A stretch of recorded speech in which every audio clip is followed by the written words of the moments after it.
Well, welcome to Speaking of Horses. I'm your host, Wayne Williams, and we're ready to go right here with some of the great stories from the horse industry. So join us as we get ready to go Speaking of Horses right here on this station.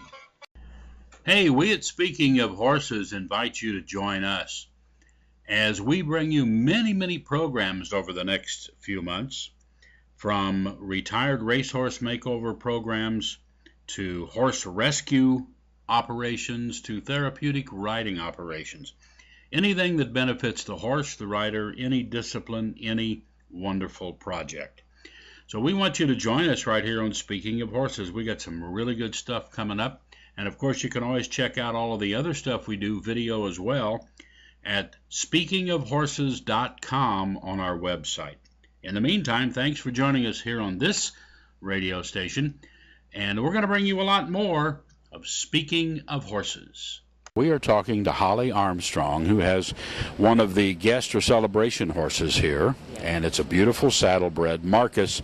The actual name is Paddington's? Mark of Distinction. Mark of Distinction, or Marcus, it all fits, right? Yes. And of course, you're showcasing the beautiful animation for parade with that saddlebred. Tell us a little bit about Marcus. Well, Marcus is a seven-year-old Pinot saddlebred. He stands about 17 hands, and he loves the crowd and a parade, and the louder you cheer, the more animated he gets. Well, most saddlebreds are that way. They love the applause, they love that, and of course, in parade regalia, there's nothing that's more animated than a saddlebred. They just do a fantastic job at that. I couldn't agree more. So how's your time here at BreyerFest? It's been fun, overwhelming, an honor. Words can't even describe.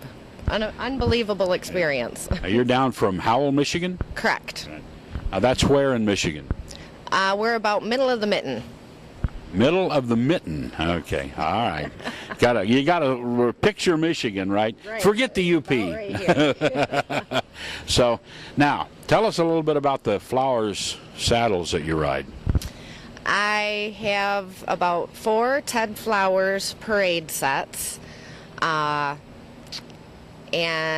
I started collecting them probably about 12 years ago, and was fortunate enough to, I didn't start with the full-fledged silver Ted Flowers parade saddles, but I started with what I could afford, and then I just had the opportunity to purchase a full set, and then another, and then another, and then another. So I don't know all of the history about all of the saddles, but was my pleasure in meeting you and finding out that I have a saddle that I know a lot of the history about. Yes, we were going to get into that. One of the saddle rigs that you bought was my father's, and he had that saddle put together in 1958, so I know the history. I know why the saddle is heavier than the others, because he actually, got his own saddle and then had Ted Flowers cover it. Now, the Flowers saddles, actually, most of these saddles go back prior to 1970, because Ted Flowers actually was not making them past maybe 1968, 69. Some of his kids carried on for a year or two, and that was the end of it. So they're all at least 44, 45 years old. The one that you have now that was my father's, that my dad rode up through 2003, and I had just sent a picture to Holly of my father on that saddle. Last time he rode it was 03 in the Indianapolis 500 parade.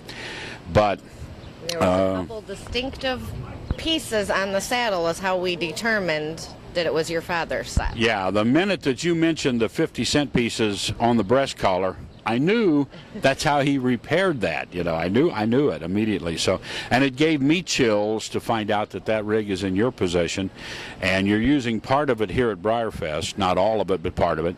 And I also know that it's going to be maintained and taken care of. Absolutely, and loved and carried on to my daughter for more paraders in my family down the line.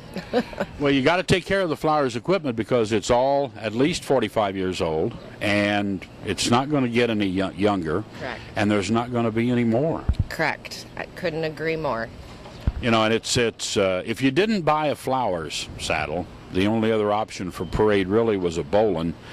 And with Ted Flowers using a Monel, a silver alloy, they were much more affordable than if you went to the pure silver Bolins. Correct. Yes, definitely. So a pure silver Bolin would run 100,000? Easily, Yeah. And upwards. I mean, some are museum quality in the museums, so... Yeah. Well, the Bolins were the ones that the Gene Autry's and the Roy Rogers and all the Hollywood people got the Bolins, you know. And we had one gentleman that I used to ride with in Indianapolis that had a Bolin. And the problem with the Bolin, the problem was you had to clean it about once a week because it's pure silver. You couldn't let it set for a month. Right, right. I think it's hard enough doing my saddle once a week. Yeah. Well, maybe every couple weeks, but not as extreme as, you know, the pure silver saddles. But you have to stay on top of them, and you've got to stay on top of the leather because without the leather, you don't have anything to hold the silver together. Right. Typically, my saddles are all stored inside the house, but I travel year-round from April to November, parading around across the United States, and my saddles go with, two of my saddles go with me, and it's tough. It's a lot to carry, a lot to keep up, and just last night in the arena we had a little breakage of equipment. Oh, you did? I didn't see that. Aha. We have a little repair to do today. I've had to do that on the fly, too. Yeah. I will tell you one other thing about that saddle. It was in the Rose Parade one year. That is awesome. That is my dream to someday be able to ride in the Rose Bowl Parade. Well, I did it with my father. We rode together in the Rose Parade. And so that rig that you have now was there, and that was January 1st, 1979. I'm giving my age away now. Wow. I would have been 9 then. I gave my age away, too. Well, I was out there riding. I was a little older than 9, but it was January 1, 1979. And so it has been in the Rose Parade also. That is phenomenal. Well, we're going to show some film now of you in the arena, a little bit of you in action with Marcus. Okay. And we're also going to show a picture in just a moment of the rig. Not only I'm going to take a picture here of this up close, and then I've got some pictures of that saddle that was my father's that you now own too. So we're going to show some stuff, and thanks for talking with us. Thank you so much, Wayne. It's been a pleasure. Oh, it's been a real pleasure, and I feel really good that I know where that saddle went. You know. Yeah, absolutely. We'll keep you up to date and posted, and it's an honor indeed. So. Oh, I appreciate it. Hey, we're here at BreyerFest with Speaking of Horses, so. Well, right now, let's catch up with Strides to Success, and this is a therapeutic-type group instructing not only people and students in how to use horses effectively. Hi, my name's Debbie Anderson, and I serve as the co-founder and executive director of Strides to Success. And this... I'm Blair McKissick. I serve as the director of development for Strides to Success. And we're from Plainfield, Indiana. We have a facility, a wonderful facility called Strides to Success. And we're like a little laboratory at Strides. We partner people with horses. We work with people that have all different kinds of challenges in their life, whether it be a major change in their life, maybe somebody's going through a divorce, or they are becoming an empty nester and they've changed the course of their life and they just need a little bit of help sorting out the next steps.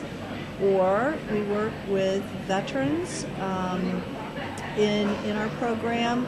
Once they come home, there's certain challenges that they have in reunifying with their families.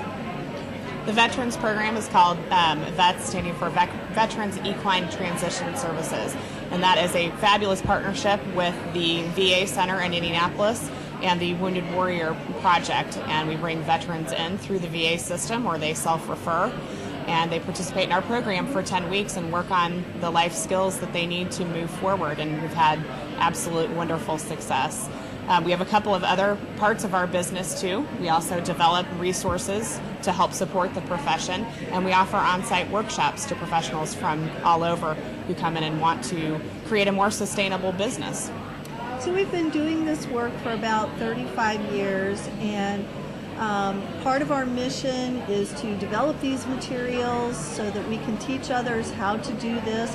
The horses, can be just wonderful in these programs. Second career for horses, horses that may not otherwise be able to do their original job because of an injury or something that's happened to them. This work, because a lot of it is groundwork, some of it's riding, but there's a lot of groundwork. It's more about the relationship between the participants and the horses, and using the horse's keen sense of survival, and learning from the horses about how they choose to make decisions, how they choose to survive, and us humans learning from them to apply those skills to our everyday lives. And it's been fascinating work, absolutely fascinating work. We love to share it. When we have workshops, we usually work with groups between 10 and 15. They come from all over the country because they want to work and do their full-time job with horses. And this is, not everybody can be a jockey, not everybody can, have a big ranch, but if you have horses on a smaller scale, you can do this work with the proper training. And we've been so excited to be a part of this industry and to be able to see it grow and to really explore what the economic impact of equine-assisted activities is on our communities. If you add up the number of volunteer hours that people spend within therapeutic riding and equine-assisted centers in your state, you'll find that they have a huge economic impact on the horse industry, not just financially, but also finding those second homes for those horses and providing more sustainable careers for horse owners as they diversify out of traditional riding and training programs. Well, and we've even been able to partner with the schools. Years ago, the horses, everybody used to use them for transportation, for very functional pieces of their life. But now it's almost more recreational. And what we're finding is that the schools need the interaction from animals. And horses are absolutely wonderful for that. So we go right into the schools. We take miniature horses right into the schools, into the classrooms. We teach life skills with the horses. And it's just spreading across the country. It's very exciting.